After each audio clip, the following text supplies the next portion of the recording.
Waalaikumsalam. Pertemuan kali ini topiknya mengenai neoplasia dan untuk materinya telah disiapkan oleh divisi yaitu oleh Dr. Thomas, sehingga untuk materi standar yang akan digunakan oleh divisi untuk ujian itu adalah materi Dr. Thomas. Bisa di-share ya, share screen? Ya.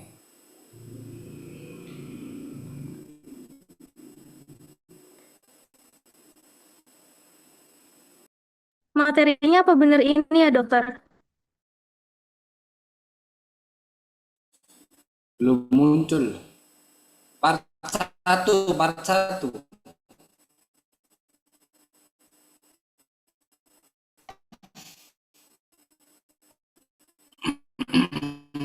Yang part 1.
Baik, silakan di slideshow ya. Baik, topik pertama yaitu neoplasia 1, di mana pada topik sebelumnya kita pernah mendapatkan materi tentang gangguan pertumbuhan sel ya, adaptasi sel. Banyak sekali istilah-istilah yang ada pada gangguan pertumbuhan ya. Seperti gangguan pertumbuhan sel karena membelahnya terlalu cepat atau jumlahnya lebih banyak, kita sebut dengan hiperplasi. Kemudian gangguan dengan ukuran sel yang membesar dengan jumlah yang tetap, kita sebut dengan hipertrofi. Kemudian bagian sel atau jaringan yang tidak terbentuk dari awal ya, dari lahir, kita sebut dengan aplasia atau atrisia. Kemudian atau terbentuknya dengan ukuran atau jumlah sel yang lebih kecil atau kita sebut dengan hipoplasia. Kemudian dengan organ yang lahir dengan jumlah sel yang normal, kemudian terjadi kelainan, kemudian jumlah selnya turun, ukuran selnya turun, kita sebut dengan atrofi. Nah, beberapa terminologi terkait dengan gangguan pertumbuhan itu perlu kalian pahami dengan baik. Dan beberapa gangguan pertumbuhan itu memiliki ciri khas masing-masing ya, seperti yang tadi antara hiperplasia bukan merupakan gangguan pertumbuhan yang dimaksud itu bisa normal bisa tidak ya. Seperti hiperplasi, pada dasarnya hiperplasi itu bisa normal bisa tidak. Kapan threshold, kapan cut off disebut itu pertumbuhan yang normal atau tidak normal? Satu, apabila pertumbuhan itu pemicunya bisa dikontrol. Yang kedua, ketika dia sudah tumbuh itu pertumbuhannya atau pembelahan selnya itu bisa dikontrol, bisa bertambah, bisa berkurang. Kalau pemicunya dan pertumbuhannya itu tidak bisa dikontrol, maka itu kita sebut dengan neoplasia. Artinya pertumbuhan sel atau jaringan baru yang tidak bisa dikontrol.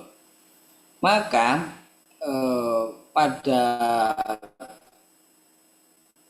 ciri khas yang seperti ini ada beberapa tipikal pembelahan sel. Ada namanya displasia, ada namanya metaplasia. Nah, itu istilahnya bisa berbeda. Ya.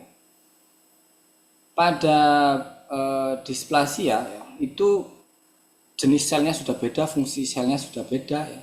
Kemudian semuanya sudah beda. Kemudian sedangkan metaplasia itu jenis sel berbeda, kemudian tipe selnya berbeda, ukuran selnya beda, bentuknya beda, tapi fungsinya masih sama. Nah, sehingga pada neoplasia ini yang disebut dengan pertumbuhan yang tidak bisa dikontrol itu pada yang displasia, artinya seluruh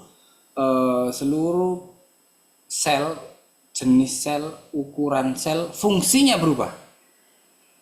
Sedangkan meta itu bentuk beda, ukuran beda, jumlah beda, fungsi sama. Nah, sehingga pada yang metaplasia itu tidak sampai disebut dengan neoplasia. Next. Nah, kalau menggunakan bahasa-bahasa umum, ada yang kita dengar dengan istilah tumor, ya, atau pada bahasa Indonesia ada pembelahan atau pertumbuhan ganda. Apa sih maksudnya ganda? Pada neoplasia itu pembelahan selnya mengalami mitosis, ya, sehingga pada kromosomnya itu sama-sama 2N dan jumlahnya eksponensial. Itu kenapa selalu disebut dengan ganda. Jadi 1 menjadi 2, 2 menjadi 4. Jadi eksponensial. Kemudian next. Nah, ini definisinya. Kalau menggunakan kata tumor, sebenarnya menurut bahasa Latin tumor itu istilahnya bengkak. Ya. Karena pada kuliah inflamasi kita dengar calor, dolor, rubor, tumor fungsiolesa. Sehingga tumor ini sebenarnya adalah istilah untuk jaringan atau organ yang membesar. Kemudian bagaimana dengan cancer? Jadi pada istilahnya itu dia dihubungkan dengan pertumbuhan yang tidak bisa dikontrol. Kita sebut dengan cancer. Kemudian pada prosesnya, nah ini ada 3 tipikal pertumbuhan sel yang abnormal, yang bisa merupakan adaptasi, bisa bukan adaptasi.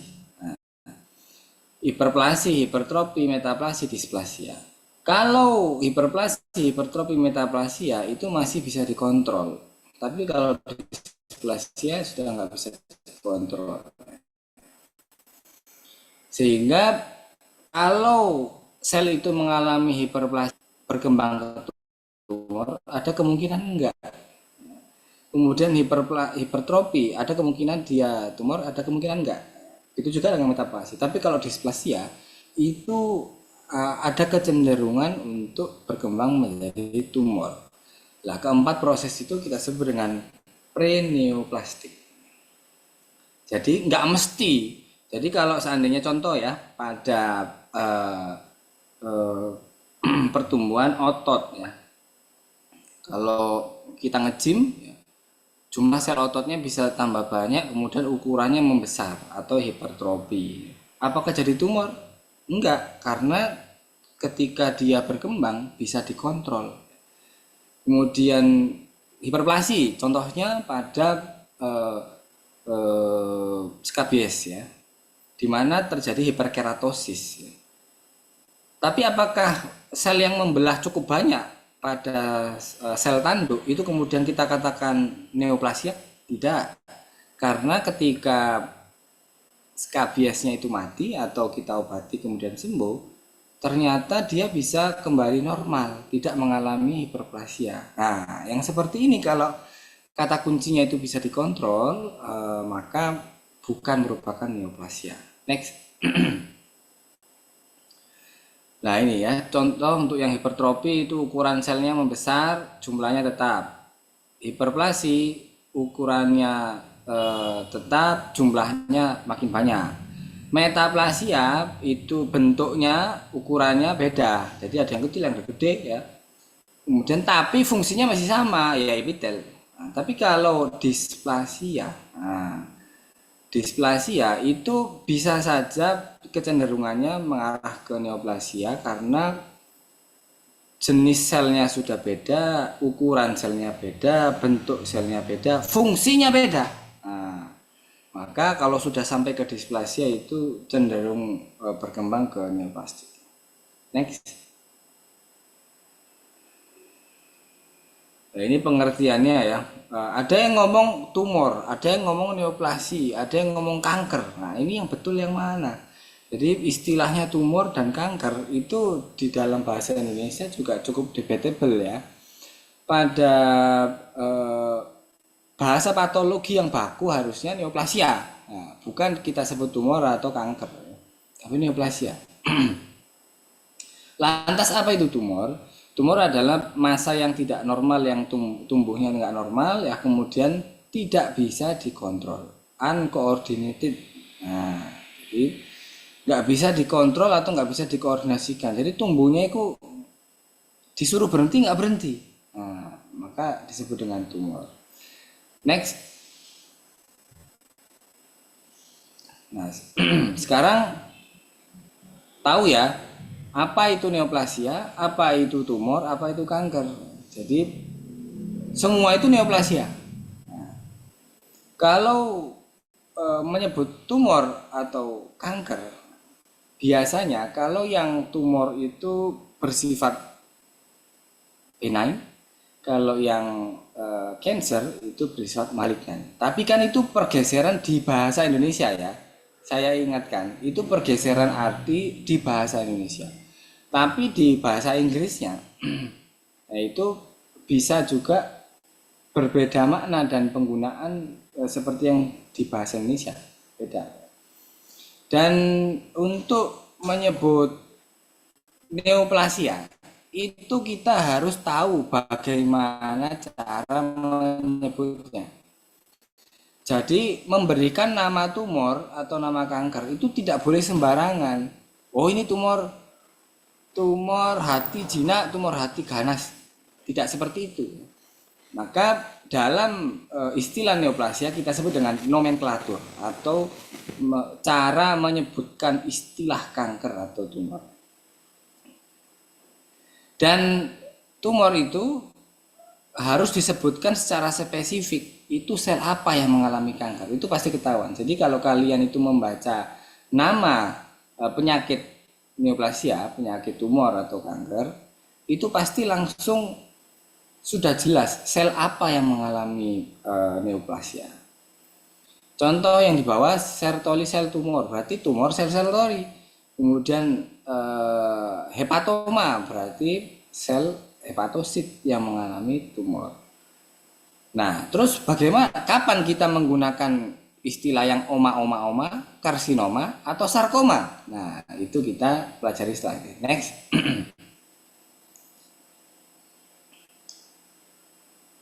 Nah, menurut aktivitasnya tumor dibagi menjadi dua, jinak dan ganas. Sebenarnya kalau jinak dan ganas, dua-duanya itu sebenarnya nggak bisa diatur, sama aja ya. Cuman bedanya kalau pada yang benign itu pertumbuhannya lambat, kemudian tidak invasif, itu benign. Sementara yang malignan itu pertumbuhannya sangat cepat atau pertumbuhannya infiltratif atau invasif kemana-mana. Sehingga kalau di bahasa Indonesia kan, benign itu jinak, malignan itu ganas. Sebenarnya jinak atau ganas juga tidak bisa kita gunakan secara patologis karena sekalipun jinak itu pertumbuhannya nggak bisa dikontrol, sama aja, cuma lebih lambat. Jadi menurut tingkah lakunya ada benign atau jinak, malignan atau ganas. Next. Balik. Nah, untuk yang jenis tumor jinak itu pada akhir dari istilah selnya itu kita tambahkan oma. Misal hepatosit tadi ya, tumor hepatosit jinak berarti hepatoma. Kemudian tumor pembuluh darah, hemangioma. Kemudian tumor apalagi, pokoknya ada nama jaringannya ditambahkan oma itu pasti jinak. Pada yang malignan, ada dua pembagian. Pada yang malignan itu dibagi dua, yang ganas ya. Untuk kanker ganas yang disebabkan karena sel-sel mesenkimal itu ditambahkan sarkoma.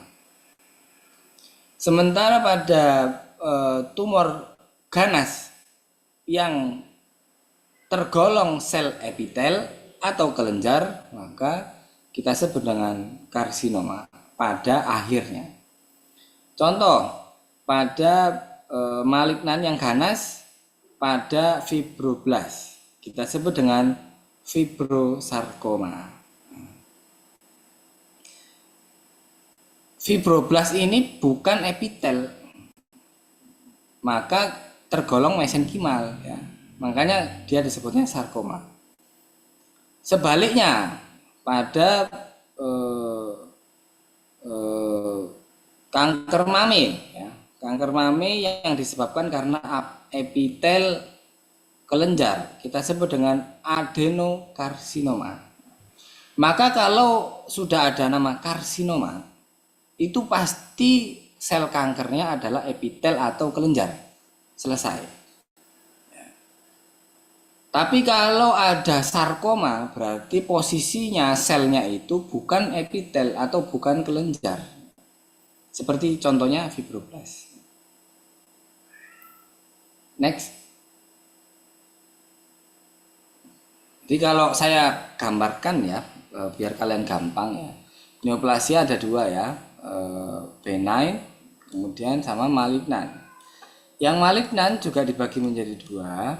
Ini yang mesenkimal sama epitelial. Epitel atau kelenjar ya. Kalau yang malignan itu mesenkimal maka disebutnya apa tadi? Sarkoma atau karsinoma?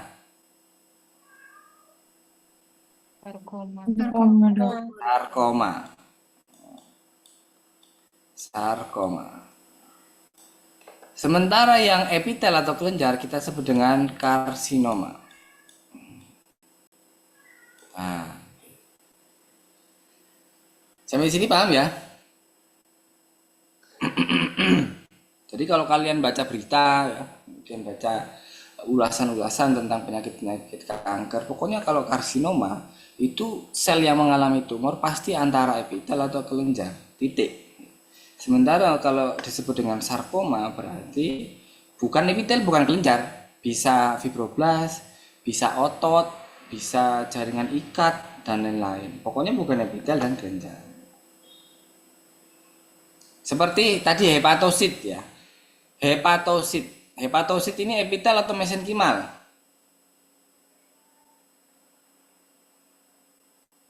Halo? Mesenkimal. Mungkin kalian itu kalau ditanya mesenkimal atau epitel bingung. Epitel atau bukan? Nah gitu aja. Hepatosit itu epitel atau bukan? Bukan epitel. Bukan epitel. Maka kalau dia jinak kita sebut dengan hepatoma. Nah ini kalau benign pasti oma ya, oma. Tapi kalau dia ganas karena dia bukan epitel maka kita sebut dengan hepatosarkoma. Sampai sini paham ya? Paham, Dok.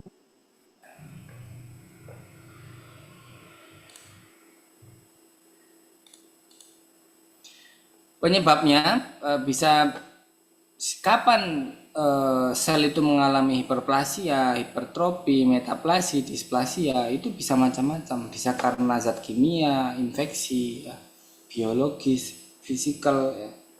Contoh aja UV ya, sinar UV. Sinar UV itu physical agent ya, cahaya. Dimana kalau dia itu terpapar terlalu banyak pada kulit, ya, itu bisa menyebabkan hiperplasia pada melanosit.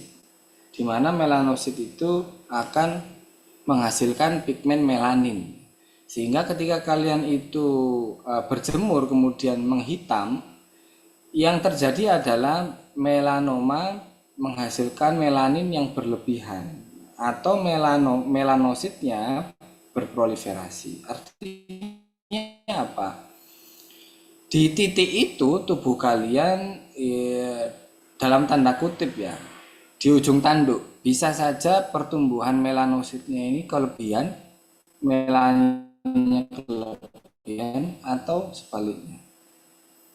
Ketika sudah tidak berjemur 3 hari putih kembali atau warna merah kembali. Nah, kalau dia bisa kembali normal maka bukan neoplasia. Tapi kalau ternyata itu melaninnya itu sampai kemana-mana, produksinya itu berlebihan, maka kita sebut dengan neoplasia pada melanosit. Ya. Neoplasia pada melanosit, kalau dia jinak disebut dengan apa? Melanoma. Melanoma. Next. Next. Oke. Nah, ini contoh untuk yang sebab-sebab kimiawi ya, seperti merokok. Nah, ini hati-hati ya, yang apa banyak merokok. Tapi nggak juga ya. Apakah saya bukan merokok ya, tapi untuk faktor atau berkembangnya menjadi neoplasia itu bisa cukup banyak selain merokok ya, termasuk konsumsi gula sintetis yang berlebihan ya, kemudian konsumsi alkohol ya, kemudian atau zat-zat kimia lain yang terikut pada makanan. Next.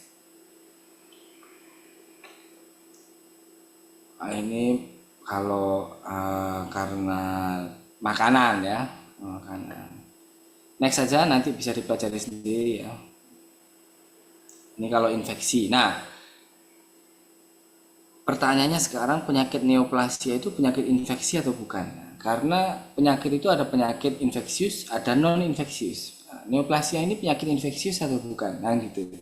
Pada beberapa textbook itu neoplasia menggolongkan non-infeksius. Tapi nyatanya pada beberapa agen infeksius ada yang menyebabkan proliferasi pada sel-sel tertentu. Contohnya adalah HPV atau kanker serviks. Cervical carcinoma berarti ini mesenkimal atau epitelial. Epitel. Epitel ya. Jadi human papillomavirus atau HPV. Ini menyebabkan tumor atau neoplasia pada sel-sel epitel ya, pada serviks. Dan dia ganas, tapi pembelahan selnya, karsinomanya disebabkan karena infeksi virusnya. Nah, maka pada penyakit tertentu itu dikecualikan bahwa bisa saja neoplasia itu tergolong penyakit infeksius. Contohnya HPV, kemudian Epstein-Barr, kemudian herpes, ya, kemudian Helicobacter pylori, ya, kemudian Spirocerca lupi. Nah, ini parasit malah, ya. Sehingga pada penyakit tertentu itu efeknya bisa menyebabkan neoplasia. Next.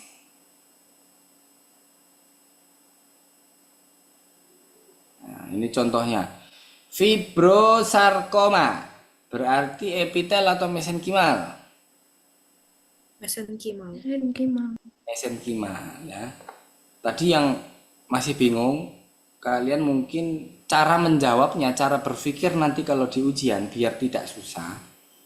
Ini epitel atau bukan? Itu aja ya. Kalau seandainya bukan epitel maka mesenkimal. Ya, kalau semisal dia mesenkimal maka sufiksnya itu sarkoma. Tapi kalau epitelial atau kelenjar kita sebutnya karsinoma ya. Semoga tidak terbalik saat ujian. Next. Nah, ini kalau faktor radiasi ya, faktor fisik tadi sinar UV ya. Kemudian penyakit kongenital juga bisa. Next.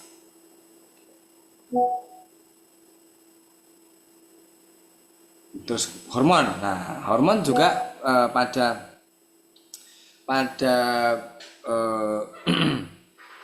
penyakit tertentu contohnya ya, pada anjing ya. Pada anjing yang tidak pernah dikawinkan, tidak pernah melahirkan, tidak pernah menyusui apalagi ya. Maka jumlah sel mamenya akibat karena paparan estrogen yang berlebihan atau di KB misalnya, di KB itu bisa menyebabkan kanker mami. Begitu juga dengan kucing ya. Kucing yang tidak pernah dikawinkan, nggak pernah melahirkan, tidak pernah menyusui, itu kalau lama-lama opsinya cuma dua, kalau nggak biometra kanker mami. Maka dalam hal ini pasti keterlibatan yang berhubungan adalah hormon ya. Maka dalam keseimbangan hormon terutama estrogen itu sangat berpartisipasi pada pengembangan kanker. Kenapa kebanyakan wanita atau pada betina? Karena kadar estrogen itu cukup tinggi pada individu tersebut, sehingga kalau estrogen itu tidak disalurkan atau estrogen itu tidak punya fungsi yang difungsikan secara tertentu, maka dalam jumlah yang cukup banyak itu bisa menyebabkan kanker. Begitu juga dengan manusia. Pada wanita-wanita yang tidak menikah, tidak menyusui apalagi ya, tidak hamil, kemudian nah itu kalau di usia tua sering sekali ditemukan kanker mami. Tapi dengan adanya perkembangan pola makan sekarang ya, kemudian cemaran-cemaran pada makanan, minuman dan zat-zat aditif yang begitu berbahaya, jadi bias walaupun sudah melahirkan anaknya banyak masih bisa kanker, tapi bukan karena hormonnya, tapi karena zat-zat lain yang menyebabkan terpicunya pembelahan sel yang tidak bisa dikendalikan. Next. Terus next. Nah, ini perbandingannya antara benign dan malignan. Kalau yang benign itu strukturnya masih bisa dikenali. Sementara yang malignan itu nggak bisa dikenali, ini sel apa ya. Kalau hepatosit yang heksagonal kalau yang malignan bisa berubah ya, bisa gepeng, bisa kotak, bisa bulat dan lain-lain. Itu kalau malignan. Ingat, benign yang jinak, malignan yang ganas ya. Kemudian pertumbuhannya yang benign itu ekspansif. Artinya apa ekspansif? Ukurannya itu tambah gede, tapi berbatas jelas. Jadi misalnya ini bulat. Nah itu dia ekspansif. Ekspansif tapi masih mempertahankan kumpulan selnya. Jadi walaupun dia tambah besar, tapi tidak menyebar kemana-mana. Jadi cuma tambah gede. Jadi istilahnya apa ya? Tumbuhnya ke samping. Nah, tumbuhnya ke samping untuk yang benign. Terus yang malignan piye? Itu menyebar. Jadi dia bukan tumbuh, tapi menyebar kemana-mana. Jadi kalau malignan itu menyebar ya, bisa pecah ya. Jadi enggak punya batas yang jelas ya. Kemudian dia bisa kemana-mana, sehingga biasanya pada yang benign itu berkapsul karena dia masih membatasi ya, antara sel yang mengalami neoplasia dengan yang normal. Tapi kalau malignan itu nggak ada batasnya, tumbuhnya kemana-mana, ya, gelember, sehingga kita sebut dengan infiltratif. Kemudian pada pertumbuhannya kalau yang benign itu lambat, kalau yang malignan cepat. Kemudian kalau benign itu biasanya bisa berhenti, pertumbuhannya bisa berhenti. Kalau malignan jarang, hampir tidak bisa. Kemudian metastatis, sel kanker untuk menginvasi organ lain. Misal yang tadi ya, sarkoma misal. Bahwa kalau dia di hepar, bisa saja dia pindah ke paru-paru, bisa saja ke ginjal, bisa saja ke tulang, bisa saja ke yang lain-lain. Itu kita sebut dengan metastasis. Menyebar, kankernya itu menyebar. Kemudian gambaran klinisnya kalau yang tumor itu biasanya disebabkan karena komplikasi ya, kemudian sama kelebihan produksi hormon, terutama yang estrogen. Hati-hati ya, jadi yang penganut aliran tidak mau menikah, hati-hati, karena banyak kasus ya di Indonesia itu yang nggak mau menikah atau nggak mau punya anak. Nah, itu sekarang kan paham-paham tersebut banyak berkembang. Itu potensi untuk mengalami cancer itu lebih banyak. Dan untuk mencegahnya vaksin ya, vaksin HPV ya.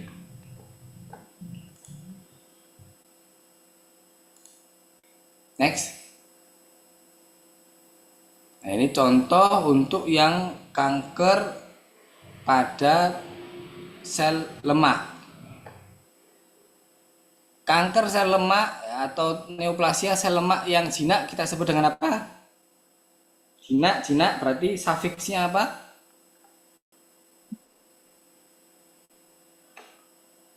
Nama selnya itu liposit. Ya. Liposit. Nama aslinya. Berarti kalau liposit pada neoplasia yang benign kita sebut dengan apa? Lipoma. Ya. Kalau dia ganas? Liposarkoma. Kenapa liposarkoma? Karena bukan sel epitel. Bukan epitel ya. Yang lain bingung enggak untuk nomenklaturnya? Ada yang bingung?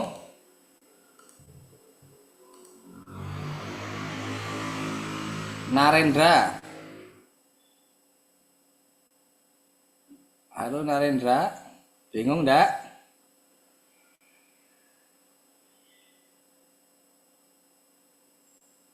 Narendra ini denger enggak suara saya?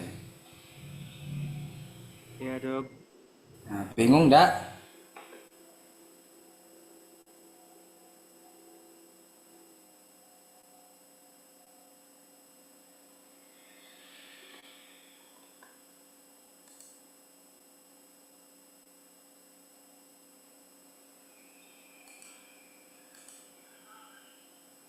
Kita tunggu jawabannya ya.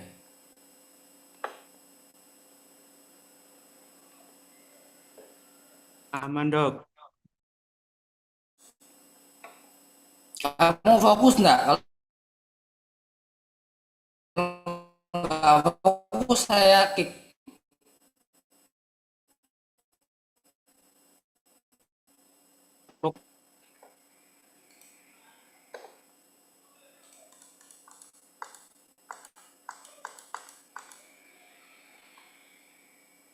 Sharon Ivana.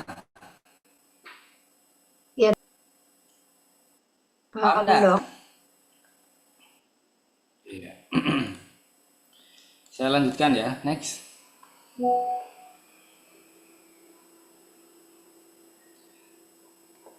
Nah, ini kita beranjak lebih detail ya, lebih detail ke pertumbuhan sel ya. Jadi kita lebih detail lagi. Kalau tadi kita masalah nama ya, kemudian masalah penyebab tumbuhnya, sekarang caranya. Jadi pada dasarnya sel itu meiosis ya. Kemudian untuk yang mitosis siklusnya ini ya. Nanti bisa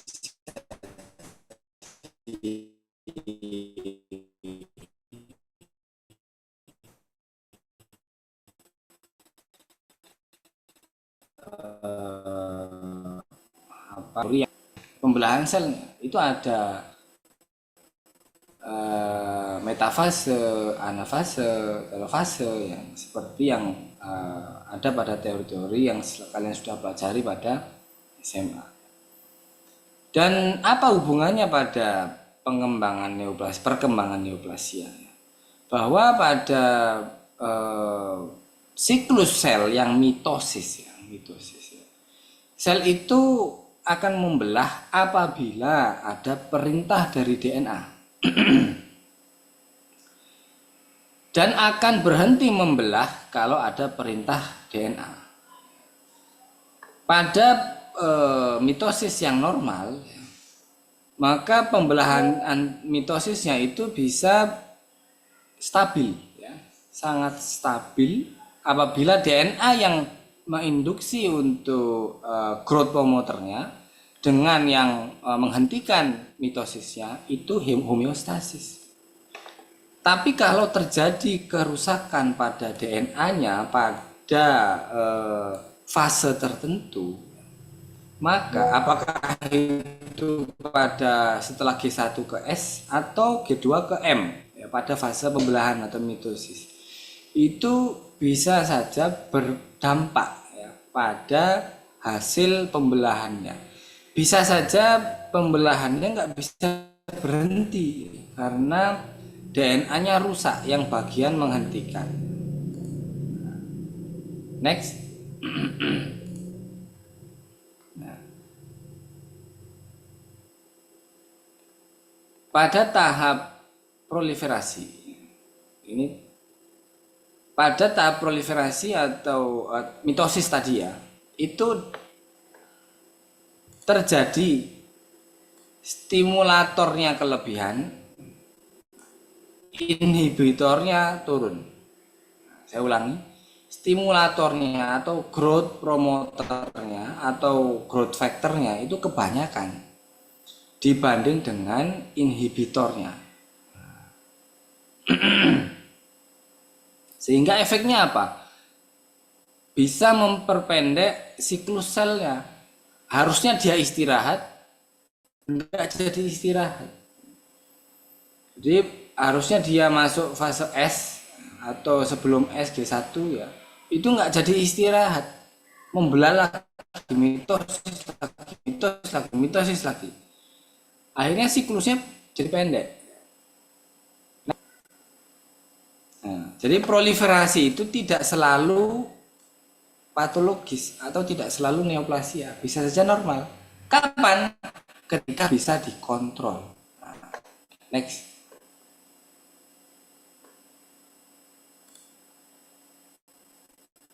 Tadi proliferasi, sekarang diferensiasi. Diferensiasi itu adalah perubahan jenis sel atau pematangan jenis sel atau perubahan fungsi sel dari sel yang sama atau dari mesenkimal yang sama atau dari bibit yang sama. Contohnya pada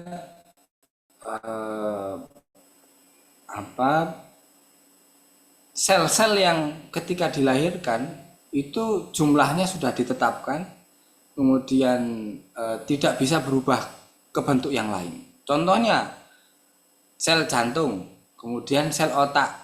Nah, ini kita dikasih otak itu dari lahir sampai mati ya, itu sudah dikasih kuota. Sehingga nggak mungkin nambah.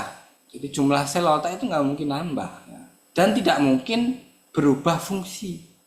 Dari yang sel neuron jadi fungsi yang lain, nggak mungkin.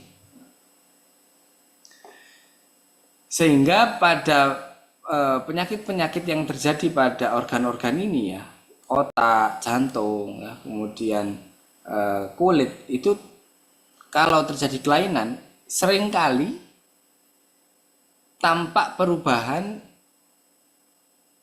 arsitektur dari bentuk yang awal. Jadi kalau seandainya contohnya nekrosis pada miokardium, itu kalau terjadi lama-kelamaan bisa jadi ganti jaringan yang lain.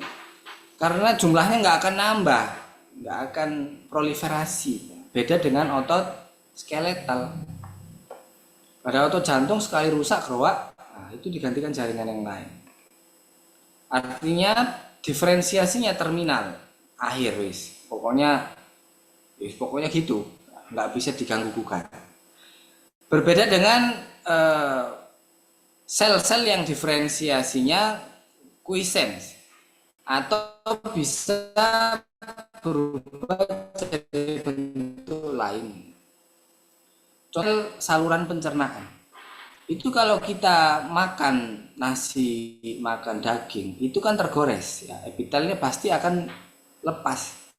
Tapi terus setelah lepas akan digantikan oleh sel yang lain. Jadi digantikan sel yang lain yang sama. Jadi membelahnya cukup cepat. Yaitu contoh untuk quiescence yang diferensiasinya bisa cukup cepat, kemudian bisa berubah, digantikan yang baru. Tapi kalau sel otak sekalinya dia nekrosis, der mati udah, nggak akan digantikan oleh sel yang lain. Jadi jaga pikiran. Nah, next.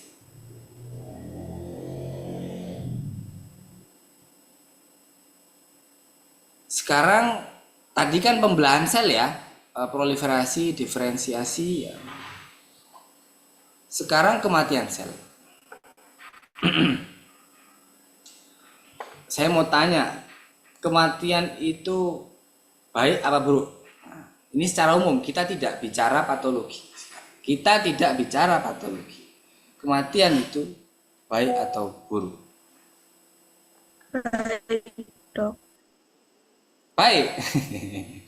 Kenapa baik? Luar biasa. Semisal kalau masih embrio kan, selnya itu ada beberapa yang harus emang apoptosis gitu buat digantikan Kita dengan nggak sel. bicara patologi. Kita nggak bicara patologi.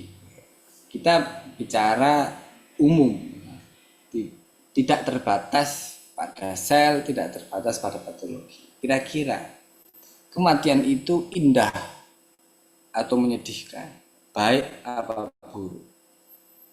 Saya tanya, ini dia ini masih punya bapak ibu? Iya, masih, Dok. Nah, kalau salah satu dipanggil, sedih apa senang? Ya, sedih sih, Dok. Nah, sedih. Jadi kalau dengan terminologi umum,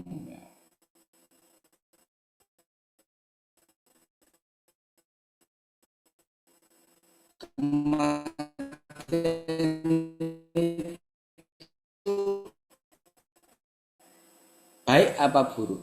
Saya kasih contoh saya sendiri daripada saya ngasih contoh yang lain. Semisal saya meninggal, kira-kira apakah ada sel yang masih hidup setelah meninggal atau semua sel pasti nekrosis? Semua sel nekrosis. Ada yang lain?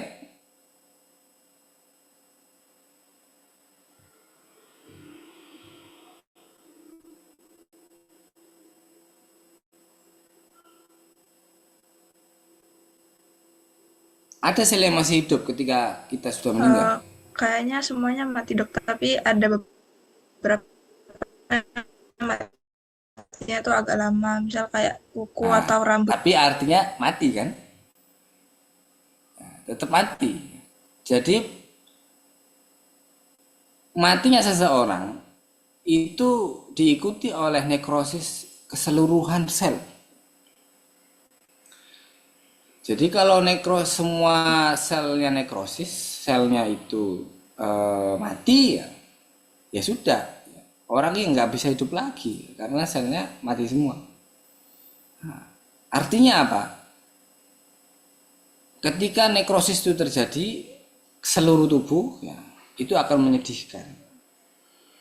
Sekarang, apakah sejatinya kematian itu pasti menyedihkan? Ternyata tidak juga.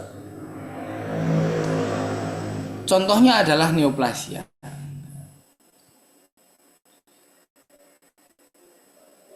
Kita setiap hari itu pasti ada sel yang mati, ada sel yang hidup.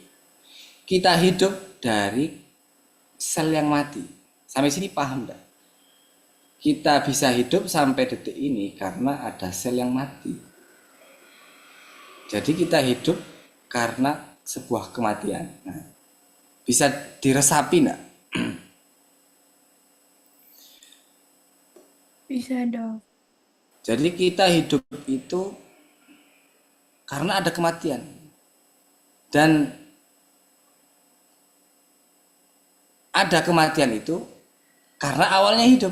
Nah, jadi bisa diresapi sampai sini. Saya kasih contoh. Ada berapa jumlah sel kulit manusia?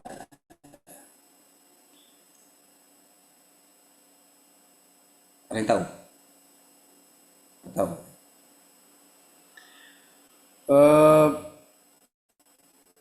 Sel kulit kita ini setiap waktu ada yang mati, ada yang hidup.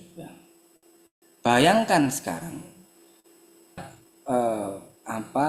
terlepas ya, berapa kilogram sel kulit yang kita timbun mulai dari 0 hari sampai sedia kala kalian umur berapa ini? 20 tahun. Ada berapa kilogram jaringan kulit yang kalian harus simpan setiap harinya? Itu masih kulit. Belum lagi sel-sel yang lain ya, yang ketika tumbuh itu memang sejatinya harus mati. Contoh eritrosit. Eritrosit usianya berapa? 3 sampai 4 bulan. 120 hari.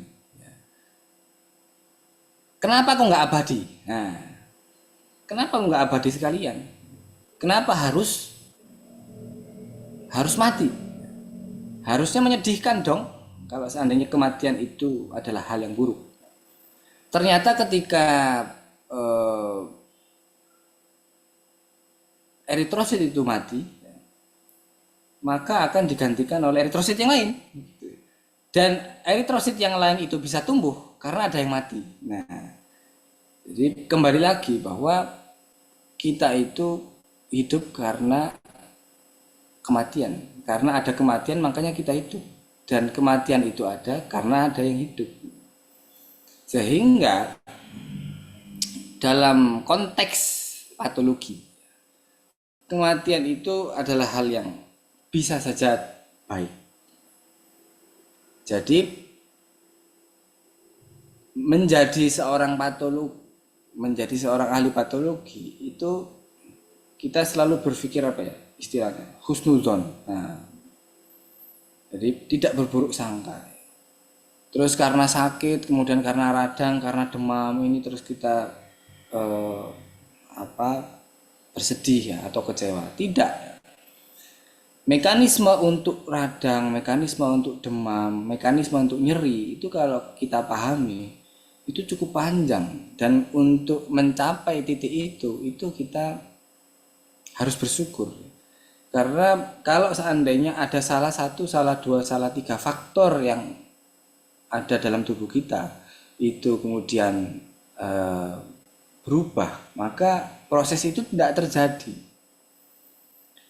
Kembali lagi ya, kematian itu bisa saja baik, bisa saja buruk, tergantung hasilnya. Nah, kalau hasilnya baik ya mengembirakan, kalau hasilnya jelek ya menyedihkan, gitu aja. Nah, itu kan dari perspektif manusia. Ternyata dengan adanya sel yang mati itu kita bisa bertahan. Dan kalau kalian lihat tangan kalian ya, yang berjumlah 10 jari itu, terbentuknya 10 jari itu apakah ketika organogenesis, ketika gastrula itu langsung terbentuk jari bentuknya 5 begitu? Tidak. Awalnya ya utuh, ya, awalnya seperti bebek itu. Tapi kemudian karena peristiwa kematian yang harus ada, kematian yang ditakdirkan pada jari-jari kalian, akhirnya bisa membentuk jari-jari. Jadi jari-jari itu bisa terbentuk karena pada jaringan yang ada di antaranya itu ditakdirkan untuk mati. Bayangkan kalau tidak ditakdirkan untuk mati, misal kita mau protes ya, jangan ada kematian, jangan ada kematian. Bisa jadi jari kita aja itu nanti kotak ya, atau jadi bebek. Jadi ada keindahan yang kita bisa tahu secara kematian itu apakah menyedihkan atau menggembirakan. Kita tidak tahu. Ketika kita nanti itu meninggal, jangan-jangan ada hikmahnya. Intermezzo aja ya. Seperti setelah keluarganya meninggal dapat asuransi 1 miliar. Ini pertanyaannya, menyedihkan apa enggak? Meninggal itu enggak sedih-sedih. Nah, ada hasil ya, bukan hasil ya, tapi ada ternyata ada sesuatu yang menguntungkan. Sehingga kita nggak pernah tahu kematian itu baik atau buruk sampai kita tahu hikmahnya apa. Nah, pada apoptosis, sel-sel yang tadi membelah jumlahnya terlalu banyak, hiperplasi namanya. Itu gimana cara ngontrolnya? Ngontrolnya ya disuruh mati. Jadi sel yang tadi itu membelah kebanyakan, itu akhirnya disuruh mati melalui mekanisme DNA yang memberikan perintah untuk menghentikan proses respirasi sel, metabolisme sel, dan lain-lain. Artinya apa? Kematian yang terprogram oleh DNA tertentu. Contohnya beberapa faktor, ada P53. Dimana kalau P53 ini dalam ilmu patologi, terutama ilmu onkologi, disebut dengan guardian of gene, guardian of DNA, the angel of DNA. Dimana ketika P53 ini masih normal,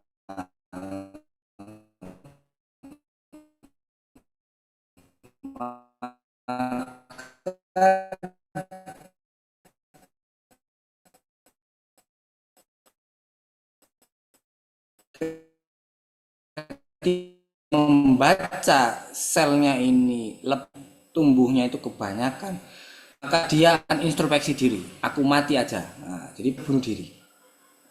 Jadi dia